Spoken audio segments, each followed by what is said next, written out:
कहानी टूटा हुआ दिया। शहर की एक गली में एक छोटा बच्चा अहमद अपने वालिद के साथ एक पुरानी दुकान चलाता था। दुकान में तरह तरह की चीजें थीं, मगर सबसे खास एक पुराना सा मिट्टी का दिया था जो दुकान के कोने में रखा रहता।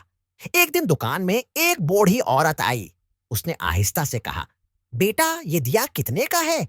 अहमद ने हंसते हुए कहा, यह दिया टूटा हुआ है, उसकी कोई कीमत नहीं। बूढ़ी औरत ने मुस्कुराकर कहा, बेटा, हर चीज की कीमत होती है, चाहे टूटी हो या पुरानी। अहमद ने वो दिया मुफ्त में दे दिया। औरत ने उसे पकड़ा और कहा, कभी भी किसी को कमजोर या बेकार मत समझना। वक्त आता है जब यही चीज या इंसान तुम्हारे लिए रोशनी बन जाता है। चंद दिन बाद बजली चली गई और गली में अंधेरा छा गया। अहमद की दुकान के सामने वही दिया जला हुआ था, रोशनी फैला रहा था। वो बूढ़ी औरत कहीं नजर नहीं आई, लेकिन उसका सबक हमेशा अहमद के दिल में जलता रहा।